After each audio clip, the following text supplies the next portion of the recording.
ठीक है, मैं एक स्टेटमेंट दे रहा हूं, तो प्रस्ताव नहीं। अरे मैं स्टेटमेंट दे रहा हूं, बैठ, आप बैठ। हाँ ठीक है। चलिए, कोई उन्होंने अपनी बात कही है, इनको अगर आप एक अध्यक्ष महोदय प्रस्ताव अध्यक्ष महोदय, चलिए चलिए, कह दिया उन्होंने क्या कि कोई प्रस्ताव वो स्टेट उनने तो पहले भी नहीं कहा था, आपने कहा था। एक मिनट, नहीं, मैं अध्यक्ष जी से बात कर रहा हूँ। आपने कहा था हम प्रस्ताव लाएंगे, आपके मैंने नहीं कहा, वो प्रस्ताव लेके आए हैं। एक मिनट मेरे को बोलने दो। नहीं तो आपने वो कह रहे हैं, उनके बाद वो प्रस्ताव लेकर के आए हैं, उसके बाद सवाल धन्यवाद किया जाए। अध्यक्ष जी आप सुन लो, जब हमारे सदस्यों ने कहा तो आपने कहा नहीं, इसके बाद हम प्रस्ताव लाएंगे। प्रस्ताव का क्या? प्रस्ताव मैंने तो कहा कि उन्होंने प्रस्ताव लेकर के आए हैं, उसके ऊपर अगर चर्चा करनी है। नहीं तो मेरा ये कहना है, ये धन्यवाद करें। ठीक है, चलिए, तो प्रस्ताव लाएंगे तो हम वॉकआउट करेंगे। ठीक। अब गोगी जी,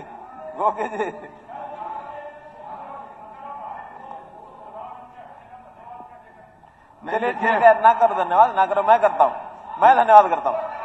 अरे मैं करता हूं, वो आपका धन्यवाद कर रहे हैं, वो आपका धन्यवाद कर रहे हैं।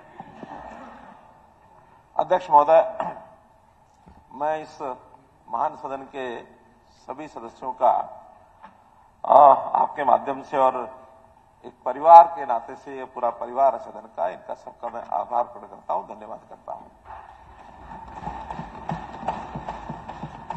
इस सदन का नेतृत्व करने का मौका मुझे 9 साल 4.5 महीने ये मुझे मिला है, और मैं समझता हूं कि मुझे याद है वो दिन जब सदन के नेता के नाते जब शुरू में काम संभाला था, सब लोगों ने कहा कि अनुभव नहीं है, ये नहीं वो नहीं, तो मैंने माना था। ठीक है, नया आदमी होता है, उसको अनुभव नहीं होता है। ठीक है, उसमें कोई कटाक्ष भी चले और बातें चली, वो एक राजनीतिक बातें जो चलती है। लेकिन एक फैक्ट वो ये है कि मैं कुछ दिन बाद जैसे कर्टसी से जाते तो प्रधानमंत्री जी के पास गया। मैंने कहा आपने ऐसा एक विषय बनाया, योजना बनाई कि मैं सदन का नेता हो गया, लेकिन मुख्यमंत्री होने के नाते हमारा तो अनुभव है नहीं। आप क्या ऐसा कर सकते हैं, किसी प्रदेश के जो पुराने मुख्यमंत्री हैं या पूर्व मुख्यमंत्री हैं, साथ मेरे जोड़ देंगे तो कुछ कठिनाइयां आती हैं, उनसे पूछ लेंगे, बातचीत कर लेंगे। तो उन्होंने 2 बातें मुझे कही। एक बात कही कि देखिए, आप तो मुख्यमंत्री बने हैं विधायक बन करके, और मैं मुख्यमंत्री बना था, उन्होंने अपने बारे में कहा कि उस समय विधायक भी नहीं था और उसके बिना ही मुख्यमंत्री बन गया, जैसे आज हमारे श्री नायब सिंह सैनी जी बने। तो दूसरी बात उन्होंने और कही, बड़ी महत्वपूर्ण, उनका देखिए काम करते हुए जब आदमी मुख्यमंत्री बनता है, उनके अपने अनुभव उन्होंने बताया। कुछ बातें तो जब आप जनता में जाएंगे, जनता सिखा देगी कि सदन में क्या करना है, बताएंगे सदन में हमारी बात ये रखो, ये रखो, ये रखो। कुछ फिर जो अधिकारी हैं, आखिर बहुत सारे अधिकारी, उनके साथ काम करना पड़ता है, उनकी ओर से विषय वो सिखा देंगे। और जो बाकी बात बच जाएगी, वो विधानसभा का सत्र है, वो विपक्ष वाले बता देंगे, सिखा देंगे, सब मुख्यमंत्री क्या करना होता है वो बता देंगे। तो उस नाते से मैं पिछले 9.5 वर्ष में मैं ये मान के चलता हूं कि सभी सदस्यों ने, चाहे वो सत्ता पक्ष के हो, विपक्ष के हो, मुझे तराशने का जो काम किया, मुझे इस लेवल पर लेकर के आए, मैं सबका बहुत बहुत आभारी हूं, बहुत बहुत धन्यवाद करता हूं।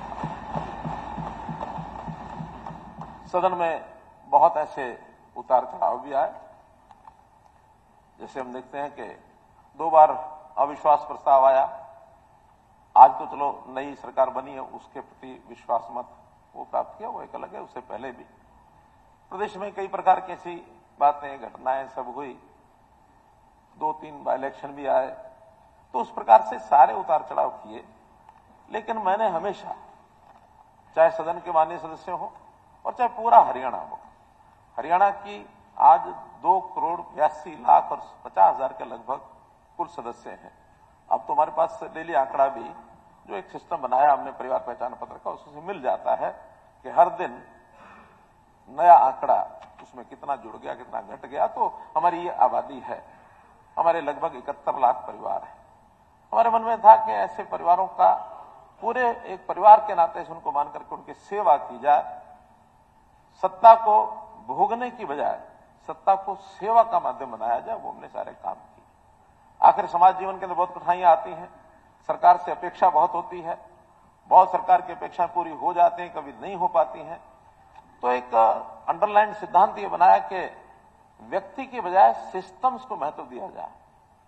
व्यक्तियों को उनकी भूमिका होती है, व्यक्तियों के बिना सिस्टम भी नहीं चलते, लेकिन सिस्टम प्रवेल करेंगे तो समाज में ठीक मैसेज जाएगा।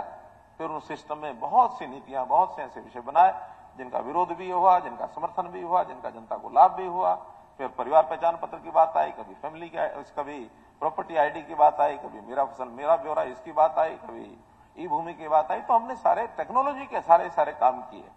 मैं मान के चलता हूं कि टेक्नोलॉजी का बहुत बड़ा योगदान आज की दुनिया में है। बिना टेक्नोलॉजी के मैन मेड सिस्टम से, ह्यूमन इंटरफेस से चीजें चलती तो रहती हैं, लेकिन उसमें बहुत सुधार आने की संभावना नहीं होती। हमने भरपूर काम किया, हमारे ब्यूरोक्रेसी ने भी उसमें पूरा सहयोग किया, और आज हमारे बहुत से ऐसे कार्यक्रम हैं जो न केवल प्रदेश में बल्कि दूसरे प्रदेश भी उसकी ओर आगे बढ़ रहे हैं। तो मैं इस नाते से अपनी ब्यूरोक्रेसी का भी बहुत बहुत आभारी हूं, जिन्होंने इससे में सहयोग करके इस काम को आगे बनाने में काम किया। पूरे हरियाणा को एक इकाई मानने के लिए 2014 के चुनाव में मैंने हरियाणा एक, हरियाणवी एक, ये बात कही थी कि हम हरियाणा के लोग, ठीक है, मतभेद हो सकते हैं, पॉलिटिकल पार्टियों के विचार अलग अलग हो सकते हैं, एक अलग अलग रास्ते हो सकते हैं, लेकिन अगर सब हरियाणा के लोग हरियाणवी का भाव मन में लेके चलेंगे, और ये जो एक पेटी पॉलिटिक्स जो होती है, खास करके उसमें जातिगत पॉलिटिक्स जरूर कहूंगा, उसके कारण से सारा देश और दुनिया भी कई बार उसमें लगी रहती है, और हमारे यहाँ खत्म हो गया, ऐसा नहीं है। कितना हम कम कर सकते हैं उस ओर मैंने कदम आगे बढ़ाया, और हरियाणा एक, हरियाणवी एक की बात मैंने कही, उसका भी मुझे एक बहुत बड़ा जनता ने जो श्रेय दिया, लाभ मिला। हमने सदन को चलाते समय सदन के सदस्यों के सुझाव भी लिए, चाहे बजट सेशन हो, चाहे आगे पीछे। कोशिश की है कि हर सुझाव का कोई ना कोई जवाब या तो जो उसी समय सदन पर के पटल पर दिया जाए, नहीं तो बाद में अधिकारी उसका डिमांड्स है, जवाब है, सबको नोट करके जितना मैक्सिमम उसका दे सकते हैं दें। जनता से सीधी बातें पूछने के लिए भी हमने कुछ सिस्टम बनाए, चाहे वो ग्राम दर्शन है, चाहे वो नगर दर्शन है, चाहे वो जनसंवाद का हमारा पोर्टल बना है, चाहे वो सीएम विंडो है, ऐसी सब बातें लाखों की संख्या में हमारे पास आए। जितना ज्यादा संभव हुआ उसको मैंने स्वयं उसको रिव्यू करता रहा समय समय पर कि कितनी बातें हमने जनता के नाते से उनको ठीक की है। सदन के अंदर भी हमारे जो सिस्टम में आपकी परमिशन से हमने सदन के पहले 2 सत्र होते थे साल में, 3 सत्र शुरू किए, और तीनों चल रहे हैं लगातार। 10वां साल है, अभी भी चल रहे हैं, और उसके अंदर बैठकें भी पहले की अपेक्षा ज्यादा की, ताकि ज्यादातर लोगों को उसमें लाभ मिले, बोलने का, चर्चा करने का मौका मिले। और एक विधानसभा का माहौल हम पड़ोस की विधानसभा का देखते हैं, इसी भवन में है, किस प्रकार से आपस में गुत्थम गुत्था होते हैं, लेकिन हमेशा एक दूसरे को सुनने का, एक दूसरे को यानी एक प्रकार से महत्व देने का हमारा काम ये है। उसमें आपका बहुत बड़ा योगदान है। आपके दिशा निर्देश से हमारे बाकी जो टीम है जो संचालन करती है, उसके सबके दिशा निर्देश से एक सदन का माहौल भी बड़ा अच्छा चला है। और इसी प्रकार बजट के अंदर उसमें जो विभिन्न प्रकार की समितियां ये बनाई गई, उन समितियों का भी अपना एक रोल रहा है। ये ठीक है, समय कई बार उसी समय तो सुझाव आते हैं, उसको उस समय शायद ध्यान नहीं कर पाते। अगले जब काम कोई भी बजट होता है या अगले बार का सेशन होता है, उसके अंदर उनको लागू करने का पूरा प्रयत्न रहता है। एक बार तो मैंने एक एक सुझाव को नाम लेकर के भी, ये सुझाव अमुक हमारे सदन माननीय सदस्य ने दिया, ये अमुक ने दिया, तो वो पहली बार हमने 3 दिन पहले बजट सेशन से 1 सप्ताह पहले ही कर लिया था, ताकि उसको एडजस्ट करने में हमको लाभ हुआ था। कई बार बीच में जो सुझाव आता तो कठिनाई होती है उसको एडजस्ट करने में, वो भी हमने सब किया। इस सदन के इस भवन में, विधानसभा के भवन में, जैसा हमने संविधान दिवस के अवसर पर बाबा साहब अम्बेडकर जी की प्रतिमा का अनावरण करके और बाबा साहब संविधान के प्रति जो उनका योगदान है उसको हम याद करते हुए वो भी हमने काम किया है। आपने जैसा गीता जयंती के उपलक्ष्य में अंतर्राष्ट्रीय गीता जयंती के कार्यक्रम को हम देश भर में मना रहे हैं, इस परिसर में भी श्रीमद् भगवत गीता का संदेश वो हमारे लिए प्रेरणा का विषय बने, उसके लिए भी हमने अलग से स्थान मुकर्रर करके और वो सारा काम किया है। विधानसभा को डिजिटल किया, आपने बहुत बड़ा एक इसमें काम किया है, उसके लिए भी सरकार ने पूरा समर्थन और विधानसभा को दिया है। एक बार तो सामूहिक दोनों पंजाब और हरियाणा विधानसभा का इकट्ठा जो सत्र हुआ, सेशन हुआ, श्री गुरु नानक देव जी के 550वें प्रकाश दिवस पर 6 नवंबर 2022 को बहुत बड़ी उपलब्धि है। सदन में ही जैन मुनि तरुण सागर जी महाराज का भी प्रवचन ये यहां हुआ, वो भी अपने आप में एक बहुत बड़ा और एक बड़ी बात, हमने जो एक सदन के अंदर अभी एक जो गीत का प्रारंभ किया है, एक अच्छा हरियाणा का एक राज्य गीत बने, इसकी शुरुआत हुई है। भले उसको फाइनल करने के लिए अगले सेशन के सत्र में हो जाएगा, उसका गायन आदि वो किया जा रहा है, लेकिन अच्छी परंपरा ये शुरू की है। इसके लिए भी मैं सदन के सभी सदस्यों का बहुत आभार प्रकट करता हूं। आज काम गिराने के लिए तो ठीक है कि जो हमारा विश्वास प्रस्ताव उसमें आलोचना या किसान काम गिराना वो एक प्रथा होती है, वो सब किया है और उसका तो मैं बहुत गिनाऊंगा नहीं, लेकिन इतनी बात जरूर करूंगा कि पारदर्शिता के मामले में हमने एक कदम आगे बढ़ाया है कि जो कुछ हम करते हैं वो जनता को पता लगे। ठीक करते हैं, गलत करेंगे तो सुझाव आएंगे ठीक करने के लिए, सब तरफ से वो सब आते हैं, उसको हम ठीक करने की कोशिश भी करते हैं, वो भी हमने सब किया है। और मैं तो अभी कह सकता हूं कि एक 9 साल 4.5 महीने सदन के नेता के माध्यम से जो सेवा की है, आज नई भूमिका जो भी मेरी रहेगी, संगठन जैसा तय करेगा उस नाते से हरियाणा की जनता की सेवा, यानी आखिरी जो सांस होती है उस आखिरी सांस तक मैं करता रहूंगा और संकल्प अंत्योदय का जो संकल्प है उसको लेकर के आगे चलते रहेंगे। पद का परिवर्तन जीवन का एक हिस्सा है, बिना परिवर्तन की जीवन लगातार चलता नहीं रहता है। तो परिवर्तन तो बहुत समय होते हैं, कोई किसी रूप में होता है, कोई किसी रूप में होता है। कभी जीवन में चलते हुए मोड़ आते हैं, यानी मोड़ आ जाए तो मुड़ना पड़ता है, इसे रास्ता बदलना नहीं कहते हैं। मोड़ आता मुड़ना पड़ता, तो इसलिए अगर कोई अच्छाई के लिए कोई काम किया जाता है उसको कभी भी किसी और दृष्टि से नहीं देखना चाहिए। तो हम तो हमेशा हम ना होंगे, कोई हमसा होगा, वो हमारे नायब सैनी जैसा होगा। आखिर तो इस सदन के नेता के नाते से हमने मिलकर काम करना है। मैं इतनी बात कहूंगा कि आज से पहले भी हमारे इस कार्यकाल में 3 उपचुनाव हुए। जब उपचुनाव होता है तो कोई ना कोई विधानसभा की सीट खाली होती है, तभी वो उपचुनाव आता है।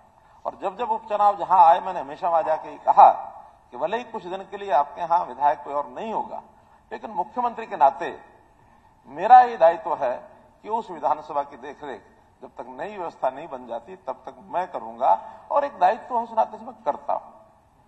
अब एक विषय और जो मैं सदन के सामने आज मैंने जनता की सेवा करते हुए एक विधानसभा का चुनाव किया। करनाल के लोगों ने मुझे भारी मतों से पहली बार भी और दूसरी बार भी चुनाव के भेजा। दायित्व के नाते जो मेरा काम था विधायक के नाते वो मैंने वहां किया। ठीक है, पूरे हरियाणा का एक समान विकास होने के नाते ही किया, कभी मैंने अलग से तरजीह बहुत नहीं दी है, उन्होंने पहले घोषणा भी की थी।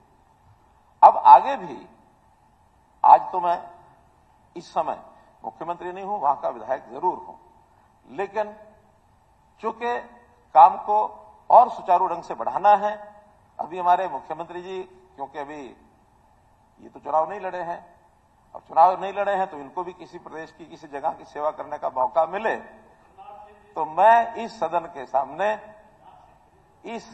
सामने मैं एक महान सदन के सामने घोषणा करता हूं कि मैं आज करनाल विधानसभा से त्यागपत्र देता हूं। तो आज से करनाल की विधानसभा की देखरेख हमारे नए नेता, हमारे प्रधानमंत्री, हमारे मुख्यमंत्री जी ये उसकी देखरेख करें, और मेरे जिम्मे संगठन की ओर से जो कार्य लगेगा उस कार्य करूंगा।